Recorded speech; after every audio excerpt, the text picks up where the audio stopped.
জুমার দিন মারা গেলে তার কবরে কি হয়? কেউ জুমার দিন মারা গেলে তার কবরে কি ঘটে? তার কবরের আযাব কি কিয়ামত পর্যন্ত মাফ হয়ে যায়? জুমার দিন কেউ যদি মৃত্যুবরণ করে শুক্রবারে, তাহলে তার কবরের আযাব কি চিরদিনের জন্য মাফ হয়ে যায়? আসলে তার কবরে ঘটেটা কি?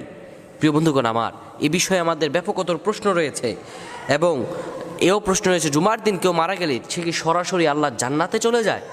সই হাদিস এবং কোরআনুল কারীম কি বলছে এই ব্যাপারে? প্রিয় বন্ধুগণ আমার, এই ব্যাপারে অনেকের বিভিন্ন মত রয়েছে জুমার দিনের ব্যাপারে।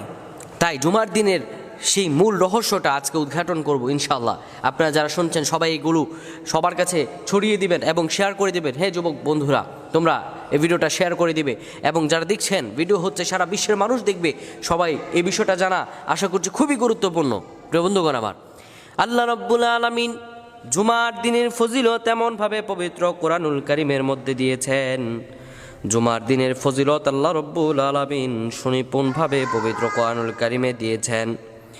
আল্লাহ রাব্বুল আলামিন জুমার দিন সম্পর্কে পবিত্র কোরআনুল কারীমের মধ্যে একটি সূরা নাজিল করেছেন, সূরাতুল জুমা, ৬২ নম্বর সূরা। আল্লাহ রাব্বুল আলামিন সেই সূরার মধ্যে জুমার দিনের স্পেশালিটি বলছেন। আল্লাহ বলেন, ইয়া আইয়ুহাল্লাযীনা আমানু ইযা নুদিয়া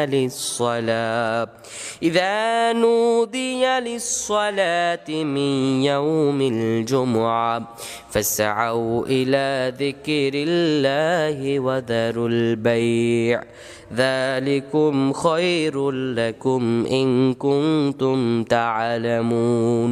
জুমার দিনের রহস্য আল্লাহ রাব্বুল আলামিন স্বয়ং বলেছেন।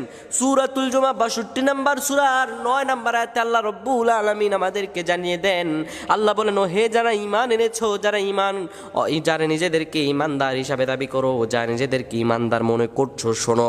আল্লাহ বলেন, ইযা নুদিয়া লিস-সালাতি মিন ইয়াউমিল জুমআ, যখন তোমাদেরকে জুমার জন্য ডাকা হবে, ফাসআউ ইলা যিকরিল্লাহ, আল্লাহ স্মরণে তোমরা দাবিত হও, ওয়া দারুল বাই', সব কিছু বর্জন করে দাও, যালিকুম খায়রুল লাকুম, এটাই তোমার জন্য উত্তম হবে, ইন কুনতুম তা'লামুন, যদি তুমি জানো।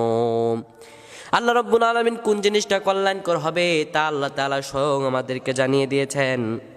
তাই জুমার দিন নিয়ে অনেকের বিভিন্ন রকম ধারণা রয়েছে। কেউ বলে জুমার দিন মৃত্যুবরণ করলে কেউ কেউ সরাসরি জান্নাতে চলে যায়।